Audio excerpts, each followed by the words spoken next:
The scent of lilies and champagne hung heavy in the air, a cloying perfume of manufactured celebration that always made my stomach clench. From my corner near the towering French doors, I watched my sister, Clara, drift through the glittering crowd, a vision in silk the color of a summer sunset. She was the sun, and everyone else, her family included, were merely planets orbiting her magnificent glow. Tonight was her 30th birthday, an event my mother, Elena, had orchestrated with the precision of a military campaign, a comparison that felt deeply, painfully ironic to me. Every detail was perfect, from the ice sculpture of a swan, Clara's favorite animal, to the string quartet playing softly in the grand hall of my parents' sprawling suburban home. The house itself felt less like a home and more like a stage, each room decorated to project an image of effortless success and familial harmony that was, at its core, a carefully constructed fiction. My own presence here felt like a casting error, the one character who hadn't read the script. I was Lieutenant Wilson, but here, in this house where I grew up, I was just Anya, the quiet disappointment, the family's strange, perpetually out-of-step younger daughter. I clutched the cool glass of sparkling water in my hand, the condensation a welcome distraction. My uniform, the crisp blues I wore with a deep, abiding pride, was tucked away hundreds of miles from here. Tonight, I was in a simple navy dress, chosen specifically to be unobtrusive, to blend into the shadows and avoid drawing the kind of attention my family found so perplexing. It never worked. My mother, a woman whose smile never quite reached her eyes, glided towards me, her own gown a cascade of silver sequins. Her gaze swept over me, a familiar flicker of disapproval in her eyes. "Anya, for heaven's sake, stop lurking by the curtains like a frightened mouse. Mingle, people will think we keep you locked in the attic." Her voice was a low, perfectly modulated whisper, designed to sound like gentle encouragement but carrying the sharp sting of a rebuke. I forced a small smile. "I'm fine here, Mom, just enjoying the music." She sighed, a delicate theatrical sound. "Enjoying the music? You're 24 years old. You should be networking, meeting someone. Look at your sister. She's built a career, a life. She shines." Elena gestured towards Clara, who was now laughing with a group of people I vaguely recognized as executives from her marketing firm. Clara's success was the family's favorite topic. She was a senior vice president, her face occasionally gracing the pages of local business magazines. My path was less discussable. I had told them I worked in logistics for a government contractor, a vague and boring description that immediately shut down any further questions. It was a lie of omission, a shield I'd constructed years ago to protect myself from their judgment, and them from a reality they couldn't possibly comprehend. The truth was too stark, too messy for their pristine world. The truth involved sand and fear, the weight of command, and the quiet, heavy responsibility for the lives of others. It didn't fit within the manicured lawns and polite dinner parties of my childhood. My father, Richard, joined us, a portly man with a kind but perpetually weary face. He had always been the softer parent, but his quiet nature meant he was often a bystander, swept along by the force of Elena's will. "There's my girl," he said, patting my shoulder a little too hard. "Having a good time?" It was a question he always asked, and I always gave the same non-committal answer. Before I could speak, however, Elena cut in. "She's hiding, Richard, as usual." "Honestly, Anya, I don't know why we bother. We pay for your ticket to fly home, we buy you a dress, and you spend the entire evening trying to become one with the wallpaper." The bitterness in her tone was sharper than usual tonight. It was the presence of the guest of honor, I suspected, that had heightened her anxiety about family image. The guest was a retired general, a man my father had somehow managed to befriend at his golf club. General Miller was a local legend, a respected philanthropist, and a figure of unimpeachable authority. His attendance was the crowning jewel of my mother's social efforts, and she was determined that the family present a flawless facade.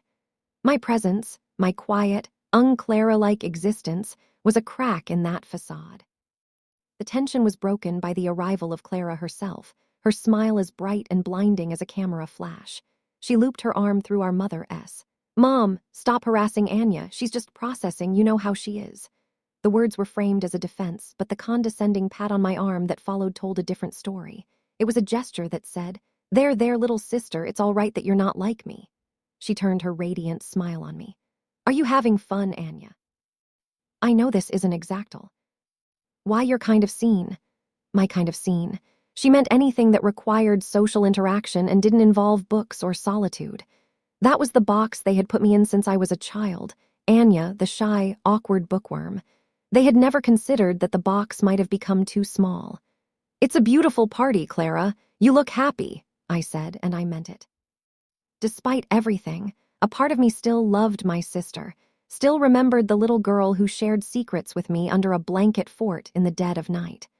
But that girl was gone, replaced by this polished, confident woman who looked at me with a mixture of pity and impatience. As the evening wore on, the casual condescension began to curdle into something more overt. I was standing near the lavish buffet, trying to decide if I was hungry enough to brave the small talk required to get a plate, when my cousin, Mark, sidled up to me. Mark had always been a bully, his humor steeped in cruelty. Well, if it isn't the family ghost, he sneered, his breath smelling of expensive whiskey.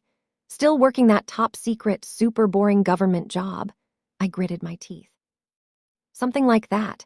He laughed, a loud, braying sound that drew the attention of a few nearby guests. Come on, Anya, what is it you really do? Filing, making coffee for some pencil pusher in a basement office. You can tell us. We won't judge. Much. He winked at his friends, who chuckled along. I felt a familiar heat rise in my cheeks. The discipline forged in the crucible of officer training screamed at me to remain calm, to control the engagement, to de-escalate. But the younger sister inside me, the one who had endured years of his taunts, just wanted to land a perfectly executed verbal strike. I settled for a cool, level stare. It's more complex than that, Mark. He wasn't deterred. Oh, complex, listen to her. My little cousin, the international woman of mystery. Is that why you never bring anyone home? Too busy with your complex work to have a life. My mother chose that moment to reappear, her smile tight. Instead of defending me, she placed a placating hand on Mark's arm. Now, Mark, be nice. Anya tries her best. We can't all be dynamos like Clara. She looked at me, her eyes conveying a clear message. Don't make a scene. The implicit criticism was a physical blow. She tries her best. It was the epitaph for the unremarkable, the consolation prize for the one who didn't measure up. I saw it then, with a sudden, gut-wrenching clarity. They didn't just misunderstand me. They had already written me off. In the grand narrative of the Wilson family, I was a footnote, a minor character whose purpose was only to highlight the brilliance of the protagonist, Clara. The pain of that realization was sharp and deep, a wound far worse than any physical injury I had ever sustained. They saw a quiet, socially awkward young woman in a plain dress, a failure to launch. They had no concept of the person I had become, of the uniform I wore, of the oath I had taken. They didn't know about the pre-dawn runs, the grueling training exercises, the weight of a rifle in my hands, or the chilling calm that settled over me in moments of extreme pressure. They didn't know about the letter I kept in my pocket during every deployment, the one that started, "In the event of my death." They saw Anya, the nobody. They had no idea they were looking at a lieutenant. And as the string quartet began to play a celebratory tune, signaling the start of the formal toasts, I felt a profound and isolating silence descend around me, a silence so complete it drowned out all the noise of the party. It was the silence of being utterly and completely invisible to your own family. The formal part of the evening began, and the suffocating atmosphere thickened. My father, beaming with pride, stood to give the first toast. He spoke of Clara's birth, her first steps, her academic accolades, and her meteoric rise in the corporate world. His voice, usually so gentle, was booming with a paternal joy I hadn't heard directed at me since I won a third-grade spelling bee. Each word of praise for Clara was an unintentional, but no less painful reminder of my own perceived shortcomings. "She has always been a beacon," he declared, raising his glass. "A shining star who makes us all so proud." The crowd murmured in agreement, their faces turned towards Clara, who accepted the praise with a practiced, modest grace. I stood at the edge of the assembly, feeling like a ghost at a feast. My own achievements felt unreal in this context, like stories from someone else's life. How could I ever explain the pride I felt after a successful mission, the bone-deep satisfaction of knowing my team was safe, to a man whose definition of success was a corner office and a healthy stock portfolio? The language of my life was foreign here. After my father, several of Clara's colleagues and friends stood to share glowing anecdotes. They painted a picture. Ray of a brilliant, charismatic leader, a woman who could close any deal and charm any client. I listened, my expression carefully neutral, while a storm of conflicting emotions raged inside me. There was a flicker of sibling pride, a genuine happiness for her success, but it was buried under an avalanche of resentment and a profound sense of alienation. It wasn't her success that hurt. It was the way it was used as a yardstick against which I was measured and found wanting.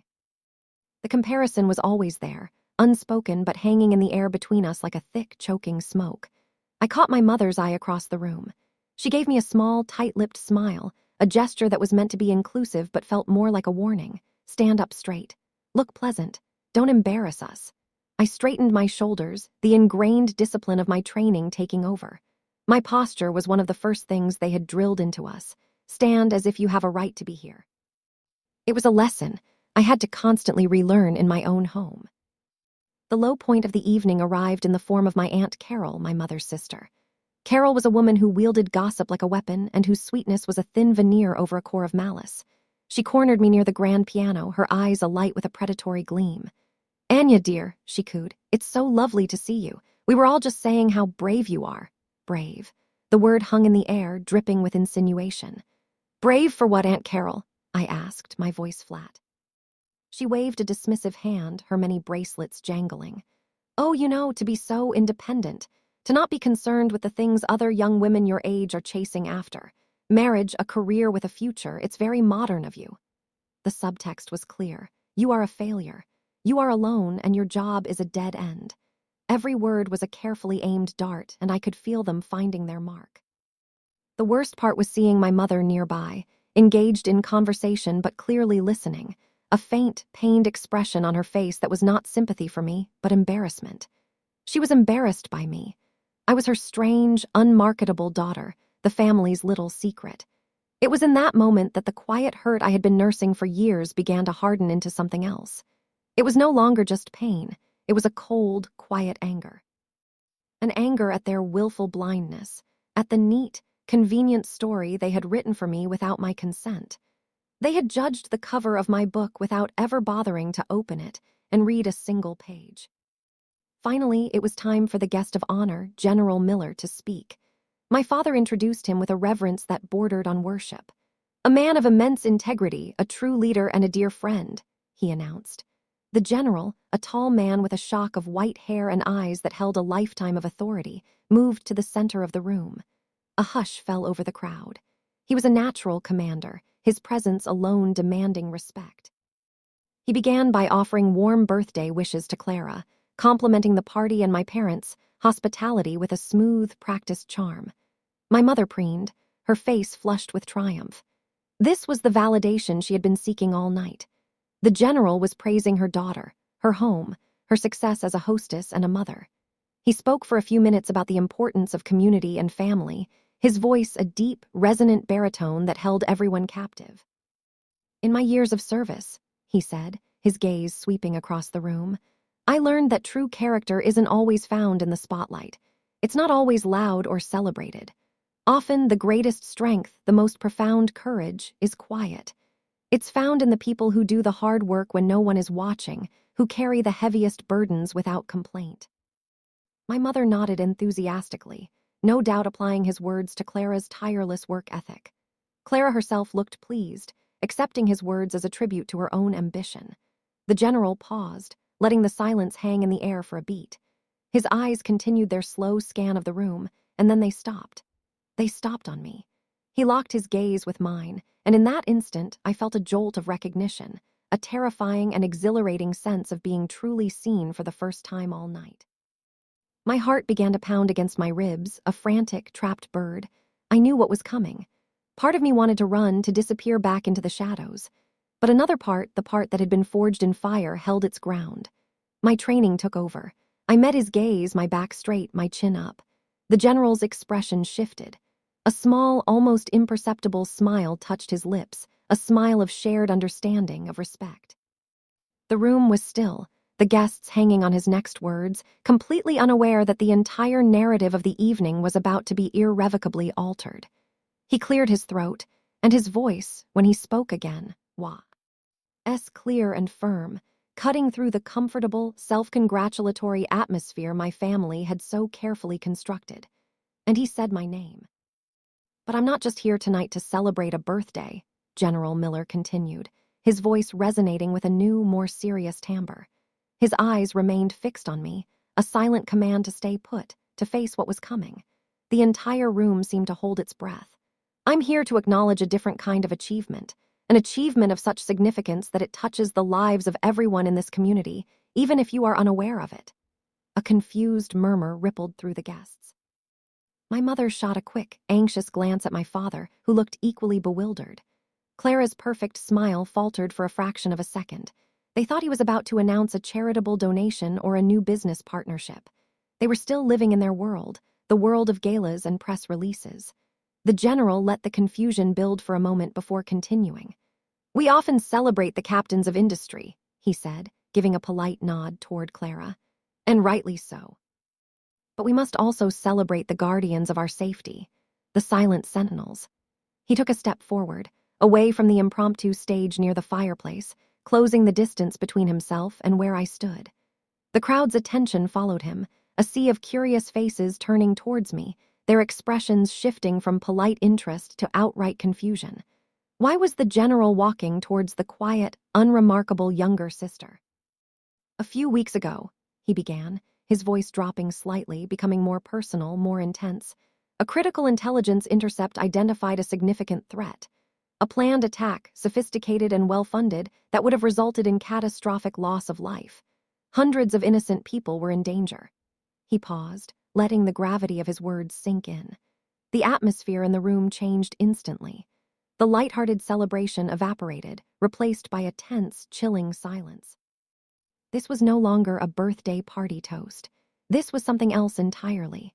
A small, elite team was tasked with a high-risk, covert operation to neutralize this threat. The mission required not only incredible skill and precision, but a level of courage that few possess. The margin for error was zero. The chances of success were slim. The risks to the team members themselves were absolute. My own blood ran cold as he spoke, the memories of that night flooding back in a dizzying rush. The scent of dust and adrenaline, the weight of my gear, the strained, focused faces of my soldiers in the dim green light of the transport, the silent prayers I had whispered for each of them. "The commander of this operation," the general continued, his voice ringing with pride, "was a leader of extraordinary caliber. Someone who demonstrated tactical brilliance under immense pressure, who made life-or-death decisions in a fraction of a second, and who, through their decisive action, brought their entire team back home safely and averted a tragedy we can barely imagine." He was standing directly in front of me now, the glittering party guests forming a semicircle around us. I could feel their eyes on me, burning with a mixture of disbelief and dawning comprehension. I could see my mother's face, pale and slack-jawed, her hand clutching her pearls. I saw my father, his brow furrowed, looking back and forth between the general and me as if he couldn't reconcile the two images. And I saw Clara. Her expression was the most complex of all, a mosaic of shock, confusion, and something else, something that looked almost like fear. The fear of being eclipsed. "The community owes this person a debt of gratitude it can never truly repay," the general declared, his voice rising to fill the cavernous room. He then turned to face the stunned crowd, his arm extended towards me. "Ladies and gentlemen, it is my profound honor to ask you to recognize a true hero. This leader, this guardian, is Lieutenant Anya Wilson." The silence that followed was the most absolute, most profound I have ever experienced. It was not an empty silence. It was heavy, weighted with the sudden, violent collision of two realities, the one my family had constructed and the one I had lived. For a moment, nobody moved, nobody breathed. The only sound was the faint, tinny music from the string quartet, which, having missed its cue, continued to play a cheerful waltz that was now horrifically out of place. Then came a sharp, percussive crack. Everyone turned. The caterer who had been approaching with my sister's magnificent, multi-tiered birthday cake had frozen in his tracks. His eyes were wide, his mouth agape, and in his shock his grip had slackened. The cake, a confection of pink roses and delicate icing, tilted, slid, and crashed to the polished marble floor in a sickening, messy heap. It was a perfect, almost comical metaphor for the evening. Th. A centerpiece of Clara's perfect celebration, destroyed in an instant. The sound of the falling cake seemed to break the spell. A collective gasp went through the room. My mother made a small, wounded noise in the back of her throat. Clara's face, which had been a mask of disbelief, crumpled into something that looked devastatingly like humiliation. Her perfect party, her moment in the sun, had been utterly and completely upstaged. The spotlight she had commanded her entire life had just swung, with brutal, uncompromising force, onto her nobody sister. My cousin Mark, who had been smirking only moments before, now looked as if he'd been slapped.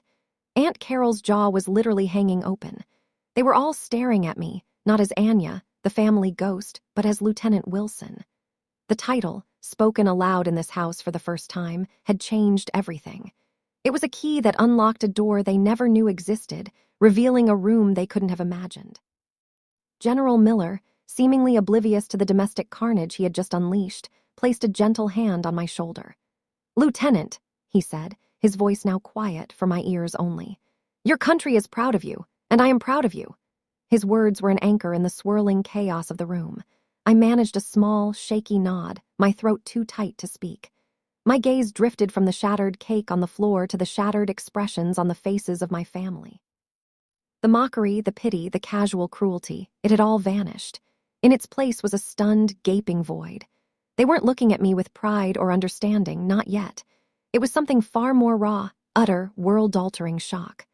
The room was silent, the party was over, and the carefully constructed world of the Wilson family had just been blown to pieces. And I, the family failure, was the one holding the detonator. The moments after the general's announcement stretched into an eternity of awkward, suffocating silence.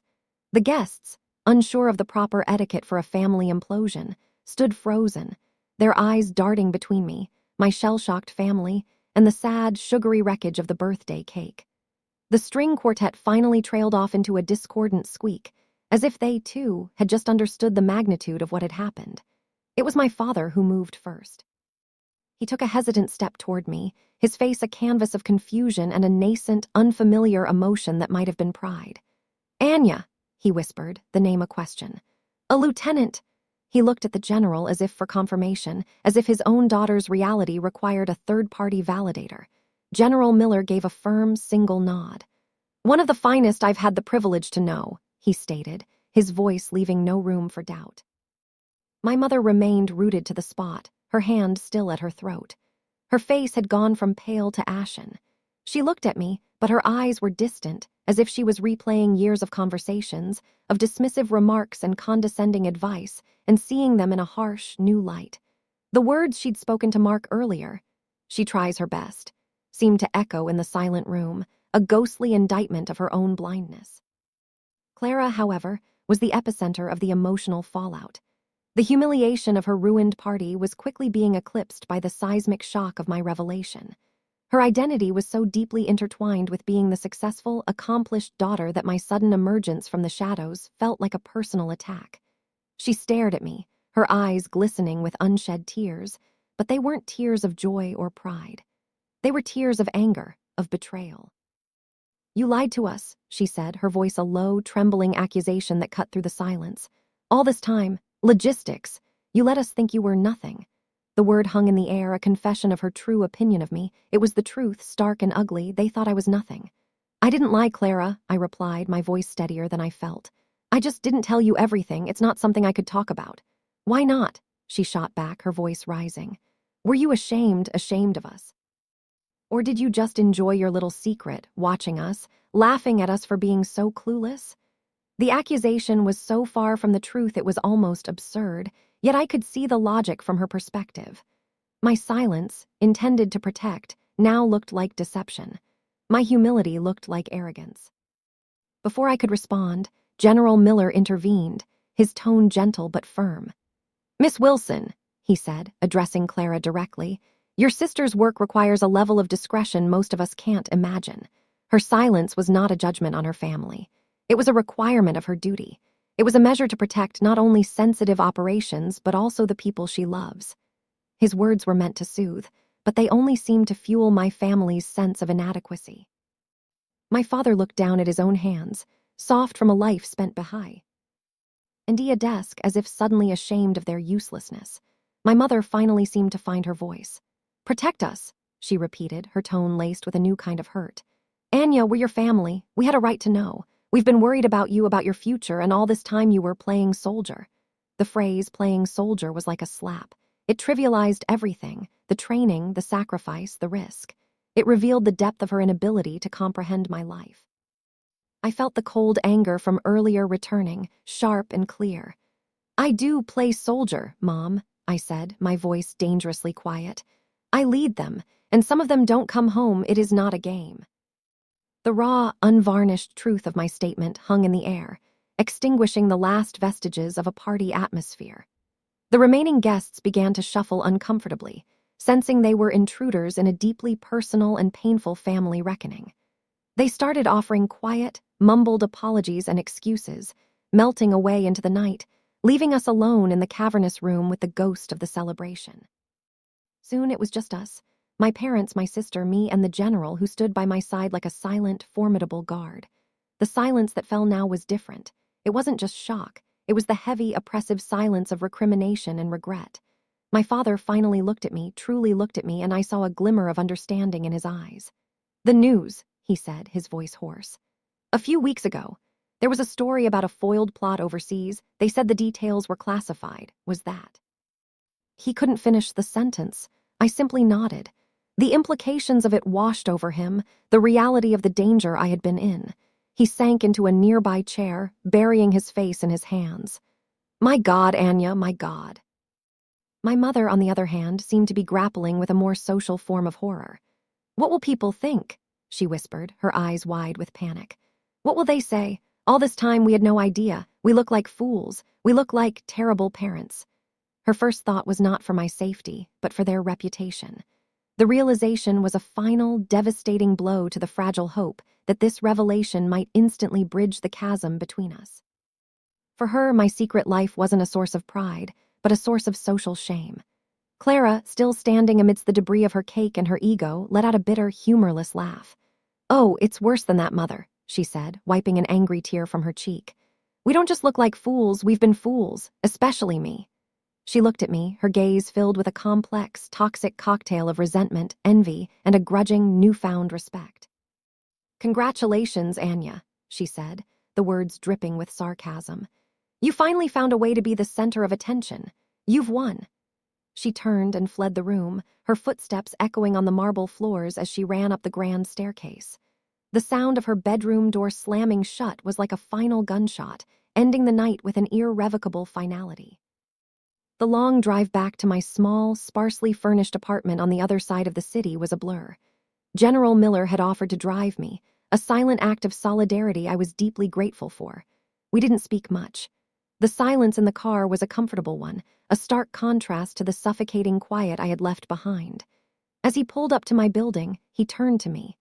"That was not easy, Lieutenant," he said, his voice filled with empathy. "Family can be a more difficult battlefield than any war zone." I gave him a weak smile. "I'm beginning to realize that, sir." "They'll come around," he offered. "It will take time. What you did tonight was declassify your entire life. They're going to need time to read the file." He gave my shoulder a supportive squeeze before I got out.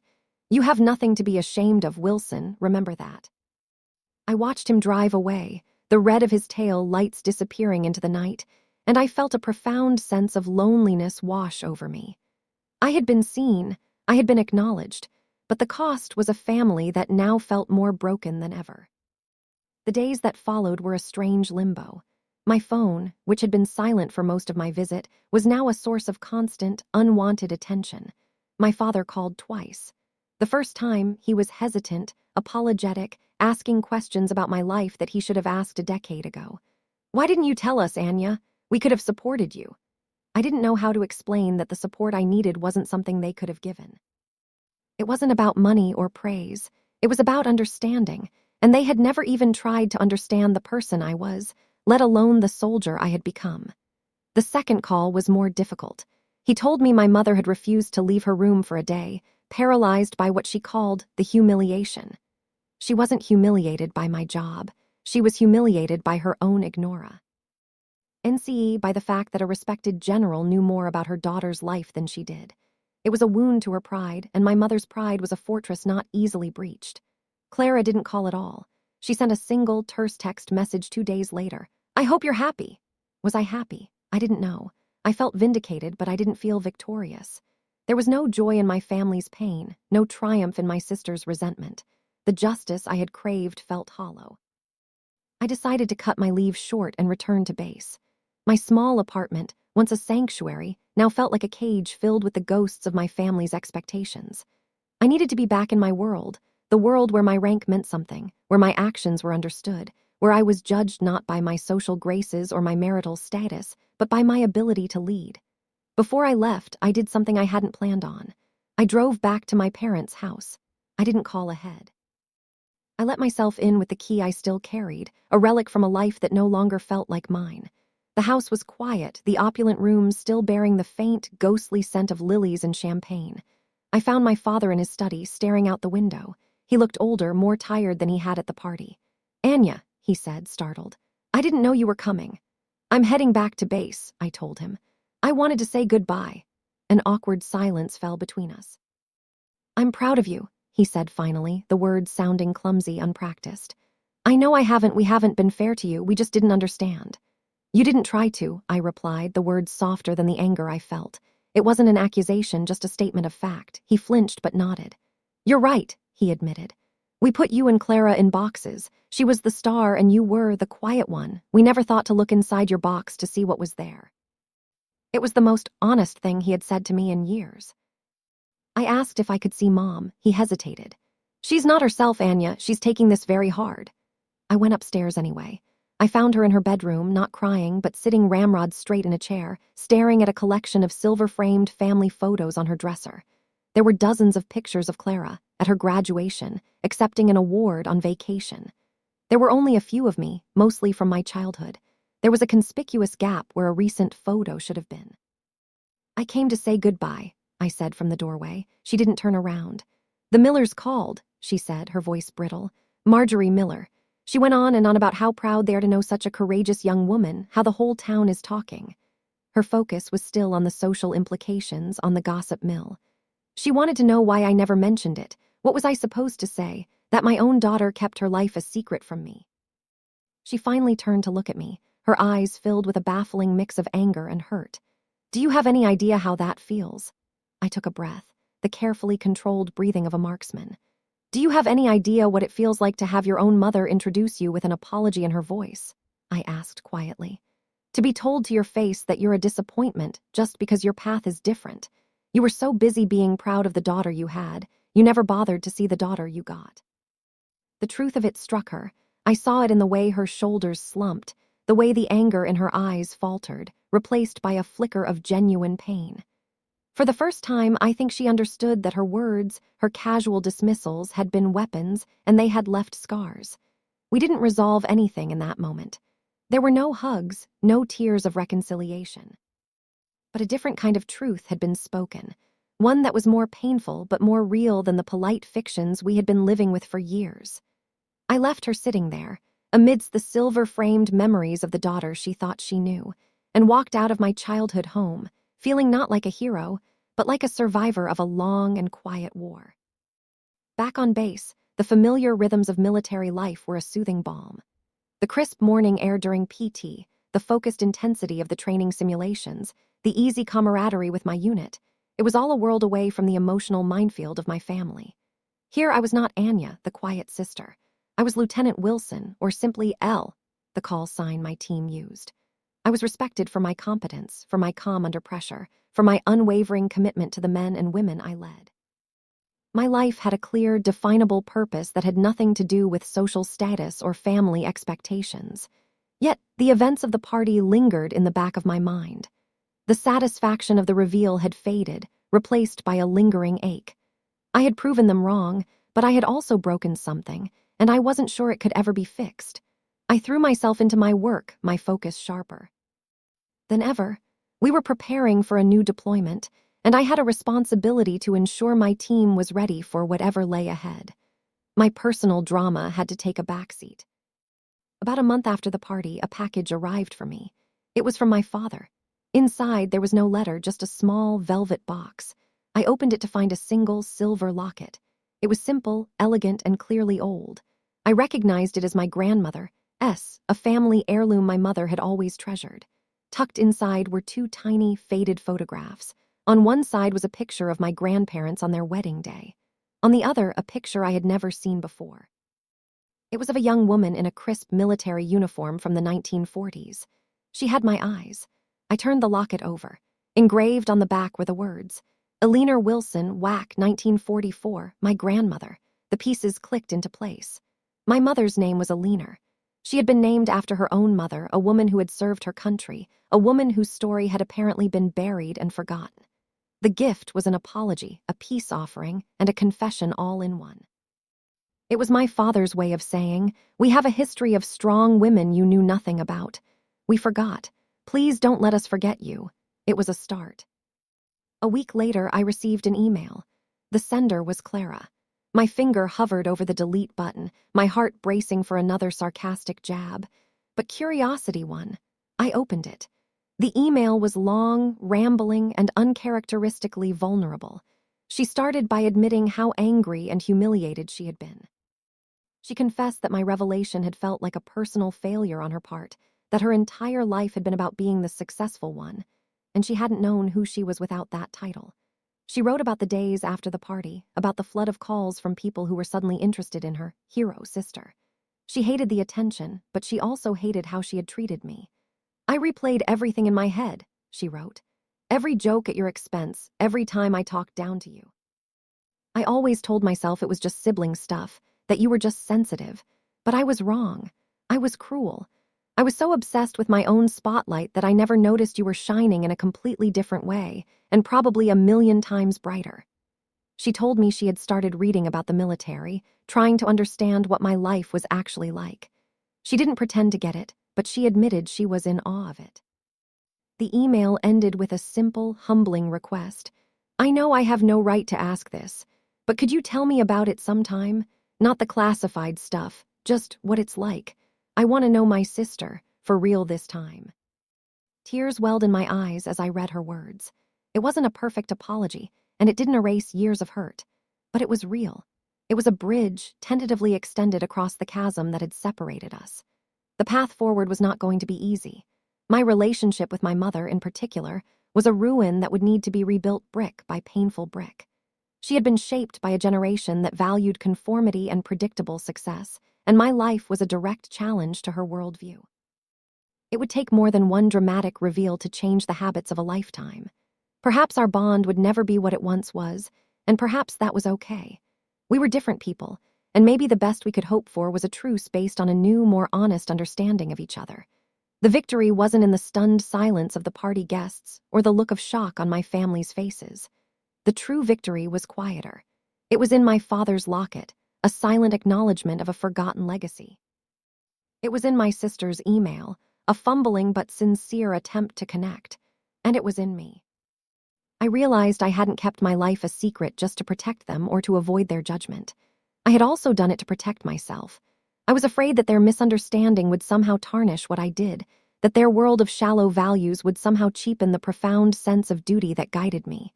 But I wasn't that fragile. My worth wasn't determined by their approval. I was Lieutenant Anya Wilson. My identity was forged in discipline, courage, and service. It was solid and real, and no amount of family drama could ever diminish it. The next time I went home, it would be different. I would no longer be the ghost in the corner, the quiet disappointment. I would be myself, all of myself, and they would have to learn to deal with it. The power dynamic had shifted forever. I hadn't set out for revenge, but I had found something far more valuable: liberation. I was free from their expectations, free from the box they had built for me. And in that freedom, there was a sense of peace that was more satisfying than any public vindication. The party was over, but my real life was just beginning.